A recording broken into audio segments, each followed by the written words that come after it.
Durante uma grande campanha na cidade de Oakland, na Califórnia, em 1922, Aimee Semple McPherson foi inspirada a chamar sua mensagem de quadrangular, através de uma pregação sobre a visão do profeta Ezequiel dos 4 querubins com 4 rostos, que simbolizavam o quádruplo ministério de Jesus Cristo, o Salvador, o batizador com o Espírito Santo, o grande médico e o rei que há de voltar para arrebatar a sua igreja.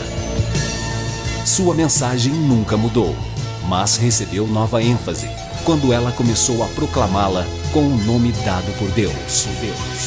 Evangelho Quadrangular.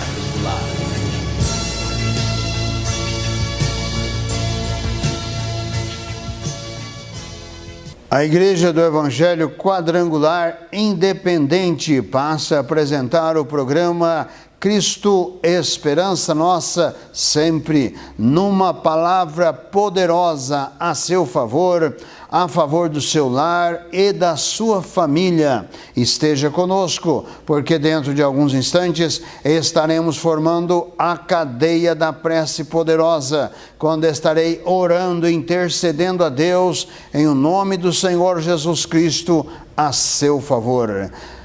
Não importa o seu problema, não importa a sua doença, a sua enfermidade, não importa a tristeza que você encontra. Agora, comece a colocar o Senhor Jesus Cristo como a esperança para a sua vida. E no momento da cadeia da prece poderosa, Ele, o Senhor Jesus, estará tocando para que você receba a sua bênção. No Evangelho de João, capítulo 13, versos 1 e 2, nos diz: Ora, antes da festa da Páscoa, sabendo Jesus que já era chegada a sua hora de passar deste mundo para o Pai, como havia amado os seus que estavam no mundo, amou-os até o fim. E acabada a ceia, tendo já o diabo posto no coração de Judas Iscariotes, filho de Simão, que o traísse. Jesus, sabendo que o Pai tinha depositado nas suas mãos todas as coisas, e que havia saído de Deus e que ia para Deus. Este é o registro do evangelista João a respeito de Judas, um dos 12 apóstolos que Jesus escolhera, tesoureiro do colegiado apostólico, e que agora, neste momento em que nos é registrado nos últimos momentos de Jesus, quando Jesus se reúne com os seus discípulos, sabendo que já estava na hora da sua partida, nos é relatado o apóstolo João a respeito de Judas Iscariotes, e nos informa no versículo 2 que, acabada a ceia, tendo já o diabo posto no coração de Judas Iscariotes, filho de Simão, que o traísse. Este processo de Judas causa, sim, muitos debates, até mesmo temos aí divulgado um evangelho segundo Judas, ou seja, como se Judas tivesse escrito algum evangelho. E neste evangelho segundo Judas, é trazido Judas como um amigo próximo de Jesus, que na verdade é uma contradição contra os evangelhos que registram a realidade do ministério de Cristo e também de todo o fato, acontecimento no seu ministério até a sua crucificação e até a sua ressurreição. Então, este evangelho segundo Judas, ele vem para contrapor os evangelhos contra as verdades. É uma obra maligna e que muitos estão tomando posse desse evangelho para tentar justificar que Judas não fez isto que os evangelistas retratam e registram. Inclusive, parte deste evangelho, segundo Judas, ele dá ênfase ao espiritismo, dá uma situação em que o espiritismo toma ali alguns fundamentos dentro da teologia espírita. Mas, na verdade, estes evangelhos apócrifos, eles podem ter, alguns deles, um valor histórico, mas não tem valor bíblico, valor de inspiração. O que nós temos é que os evangelistas registram sobre Judas. Nos diz aqui o evangelista João que Judas, filho de Simão, que o traísse, estava presente, participou ali da ceia, juntamente, da última ceia, inclusive, que Jesus realizou com seus discípulos antes de ser entregue e crucificado. No capítulo 6 do mesmo Evangelho de João, no versículo 70, capítulo 6, versículo 70 do mesmo Evangelho de João, nos diz que respondeu-lhe Jesus: não vos escolhi a vós os 12, e um de vós é um diabo. E diz o versículo 71, e isso dizia ele de Judas Iscariotes, filho de Simão, porque este o havia de entregar, sendo um dos 12. O evangelista Mateus, no capítulo 27 de Mateus, nos registrado no versículo 5, capítulo 27, versículo 5, diz: e ele, atirando para o templo as moedas de prata, retirou-se e foi-se enforcar. No capítulo 1 do livro de Atos, o doutor Lucas, que escreveu este evangelho, ele fala e faz um relato de que Judas, ele se rompeu pelo meio devido à violência da sua morte. Mas isso não é contraditório dentro do que se colocou, porque Judas se precipitou, ou seja, embora ele tenha se enforcado, ele pode ter se precipitado, no princípio se arrebentado, a corda soltada, alguma coisa assim, mas não existe esse contraditório dentro das Escrituras.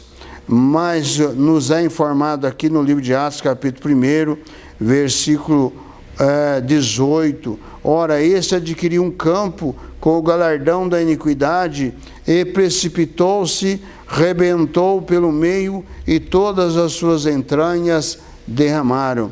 Provavelmente os líderes religiosos que receberam de volta aquelas moedas que Judas havia recebido para entregar a Jesus, que era o valor de um escravo. Jesus foi vendido pelo valor de um escravo. Então, a realidade de Judas é que ele embora sendo parte do colégio apostólico, embora sendo parte ativo durante o ministério de Jesus, dos milagres de Jesus, das maravilhas que Jesus operava, multiplicação de pães, peixes e também ressuscitando mortos, Judas estava presente. Mas também nos é relatado que no mesmo Evangelho de João, capítulo 12, no versículo 6, nos evangelistas João nos relata dizendo: ora, ele disse isso não pelo cuidado que tivesse dos pobres, mas porque era ladrão e tinha a bolsa e tirava o que ali se lançava. Ou seja, Judas em nenhum momento ele se converteu, ou seja, ele creu na verdade que Jesus era o Messias, era o Filho de Deus. Embora fizesse parte do colégio apostólico, o coração de Judas estava no dinheiro, o coração de Judas estava na desonestidade, o coração de Judas estava fora do contexto de que Jesus trazia. Também hoje, dentro das igrejas, também há muitos que estão refutando Judas, mas também estão praticando atos como Judas, ou seja, embora estejam declarando que são cristãos, que são crentes em Jesus, mas na prática eles não estão fazendo isto. Ou seja, eles estão buscando outras coisas, estão buscando outros interesses que o mundo oferece e não estão com o coração na palavra de Deus. Temos muitos movimentos religiosos que trazem estas situações para os seus membros, para que incentivando, usando, lógico, a palavra de Deus, para que eles possam se mobilizar, para que eles possam alcançar, como se Deus estivesse fazendo uma negociata com as pessoas. Não há negociata, o que Deus tem é uma bênção para a salvação, o que Deus tem é a sua graça, é o favor não merecido, estendido a todos os homens para que sejam salvos. A conduta de Judas não fez e não condizeu com aquilo que Jesus pregava, ensinava, instruía. Ele fazia parte do colégio apostólico, ele recebeu todas as instruções que os demais apóstolos e discípulos de Jesus receberam, mas ele não obedeceu. E nos dias de hoje, aqueles que não obedecem, que não abraçam a fé em Jesus, que não recebem a palavra de Deus tal como ela é, também estão na mesma situação de Judas. Judas é também uma outra situação de suicídio dentro da palavra de Deus, que nós temos também em 2 Samuel, capítulo 17, versículo 23, nós temos também um registro de um outro suicídio, que diz: vendo, pois, Aitofel, que se não tinha seguido o seu conselho, abardoou o jumento e levantou-se e foi para a sua casa e para a sua cidade, e pôs em ordem a sua casa e se enforcou e morreu, e foi sepultado na sepultura de seu pai. Aitofel era um conselheiro do rei Davi, e depois, com a revolta de Absalão, ele se tornou também um conselheiro de Absalão, que se levantou contra o rei Davi para se apossar do seu reino, se apossou mesmo do reino de Davi. E Aitofel passou a aconselhar Absalão como que ele deveria proceder para que Davi fosse realmente derrotado. Porque o conselheiro do rei era como se consultasse a palavra de Deus. Os seus conselhos tinham esta propriedade. Diz aqui o versículo, capítulo 16 de 2 Samuel, versículo 23. Estenderam, pois, para Absalão uma tenda no terraço, e entrou Absalão, as concubinas de seu pai, perante os olhos de todo Israel. Esse foi um conselho de Aitofel, para que Absalão estabelecesse o seu reino, violando as concubinas do rei Davi, para que todo Israel pudesse entender que ele havia se apoderado do rei, e todo Israel pudesse então endossar este reino que Absalão estava tomando. E diz o versículo 23, e era o conselho de Aitofel que aconselhava naqueles dias, como se a palavra de Deus se consultara. Tal era todo o conselho de Aitofel, assim para com Davi, como para com Absalão. Então, este conselheiro Aitofel era de uma autoridade máxima nos seus conselhos. Mas quando ele dá um conselho a Absalão, e este conselho dado não foi acatado, então ele se decepcionou, e diz o versículo do capítulo 17, versículo 23, vendo, pois, Aitofel, que se não tinha seguido o seu conselho, abardoou o jumento, e levantou-se e foi para a sua casa e para a sua cidade, e pôs-se em ordem a sua casa, e se enforcou e morreu.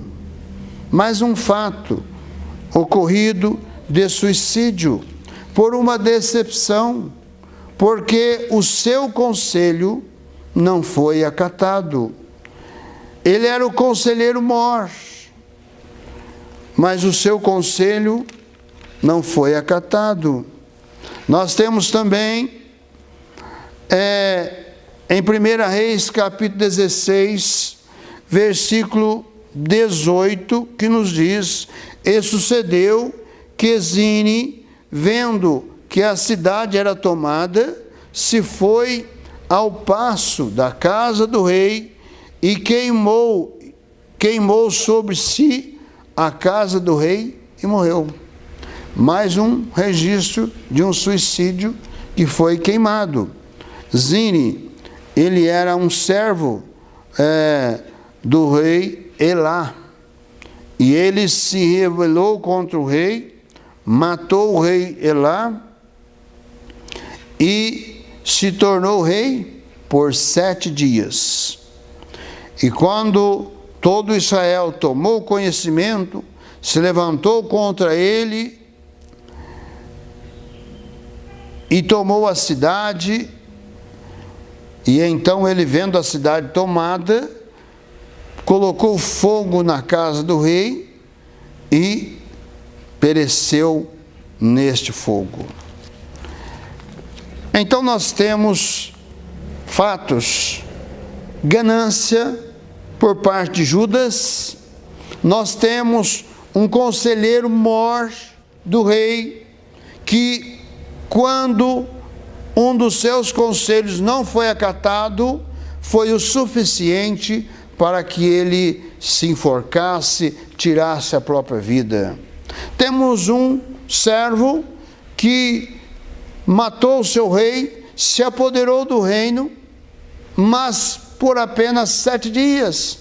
A ganância de ser rei não durou muito, porque quando todo Israel se levantou contra ele e tomou a cidade, ele pôs fogo no palácio e morreu queimado. O que nós vemos hoje, nós estamos falando de situações bíblicas, da palavra de Deus, de homens que conheceram a Deus, que conheceram a palavra de Deus. E é exatamente nos dias de hoje, nestes dias de grande confusão de fé, de mistura, de desobediência a Deus e a sua palavra, nós vemos fatos acontecendo dentro dos meios evangélicos. Nos programas anteriores, quando nós tratamos deste assunto suicídio, nós colocamos aqui um levantamento, embora seja do ano de 2000, da OMS, em que trata de várias áreas, inclusive das religiosas, e na área cristã foi tomada a Igreja Romana, os católicos romanos e também os protestantes.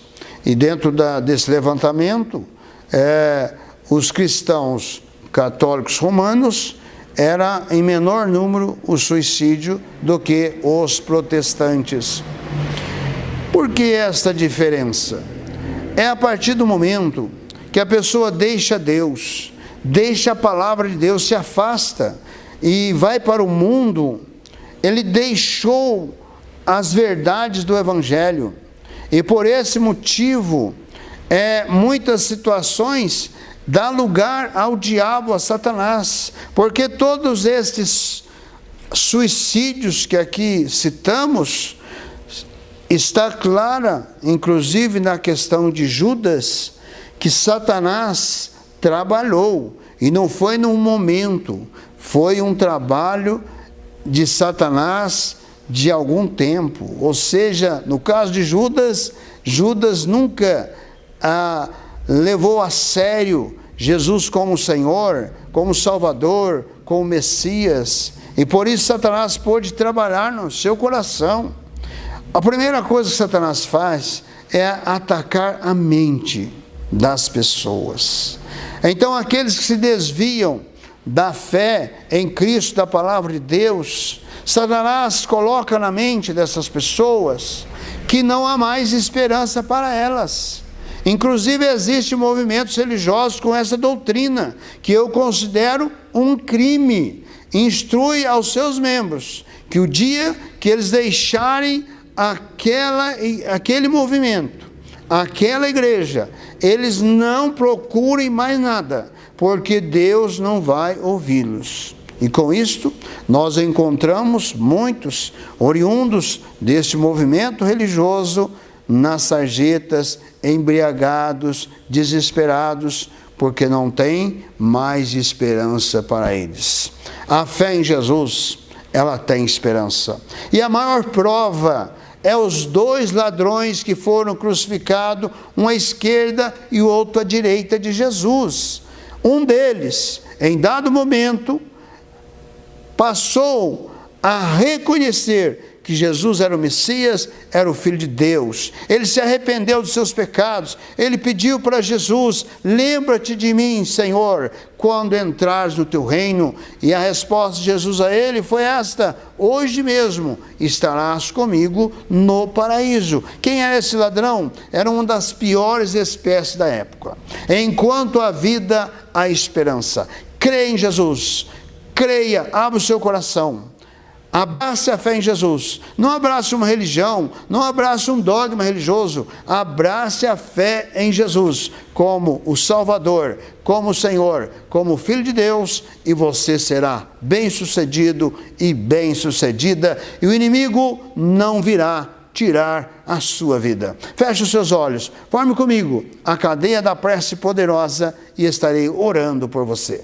Senhor Jesus, de todo poder, Senhor, de toda graça, juntamente com esta vida, Senhor, que me assiste, com esta casa, com este lar, esta família, ó Deus, toca nesta hora com a tua bênção, venha, Senhor, de encontro a cada coração, venha de encontro a cada necessidade, ó Senhor Jesus, no teu santo nome, eu me levanto nesta hora contra todo espírito opressor, todo espírito de amarração, eu me levanto nesta hora contra as obras da feitiçaria, de macumbaria, lançada contra esta vida, lançada contra esta casa, contra este lar, esta família, em o nome do Senhor Jesus, eu ordeno, cadeias sejam quebradas, amarras amarras sejam desatadas em o nome do Senhor Jesus. Aqueles que estão em aflição, em desespero, por uma enfermidade, por uma doença, por uma decepção, ó Deus, por uma falência, Senhor, empresarial, comercial, em o nome do Senhor Jesus, eu repreendo agora toda obra do inimigo, seja repreendida e desfeita, em nome do Senhor Jesus. Haja bênção, haja libertação, haja o despertamento neste coração, para o nome glorioso do Senhor Jesus e para a bênção de Deus. Em o nome do Senhor Jesus eu oro, eu abençoo e para a sua glória. Amém.